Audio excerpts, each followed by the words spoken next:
আজকের দিনটি খুবই সুন্দর, খুবই ভালো। তো কলকাতার থেকে পৌঁছে গেল আমাদের আম জগন্নাথ দেবের প্রসাদ।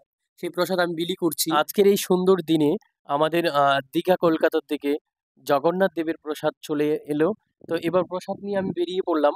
গ্রামের প্রতিটা গলিতে, প্রতিটা বাড়িতে সবাই যেন পায় সেই প্রসাদ, সেটাই ব্যবস্থা করছি এবং আমি চেষ্টাও করছি সবাই যেন সবার হাতে প্রসাদ তুলে দিতে পারি এবং সবাই যেন প্রসাদের অংশীদার হয়। সেই জন্য আমি বেরিয়ে পড়লাম প্রত্যেকের বাড়িতে এবং সবার হাতে হাতে প্রসাদ দেওয়ার জন্য। প্রসাদ দিতে একদম ব্যস্ত আমি আজকে। বাংলায় একটি কথা রয়েছে, কথাটি হলো প্রসাদ নাকি সবার ভাগ্যে জুটে না। তো যাই হোক, আমি চেষ্টা করব সবার ভাগ্যে যেন প্রসাদ দিতে পারি, সবার হাতে তুলে দিতে পারি প্রসাদ, সেই প্রসাদ যেন সবাই নিতে পারে, সেই আশা এবং চিন্তা রেখে প্রত্যেকের বাড়িতে যাওয়ার আমি প্রস্তুতি এবং চিন্তাভাবনা নিলাম। লাগছে, খুব সুন্দর। যে নাও প্রসাদ নাও।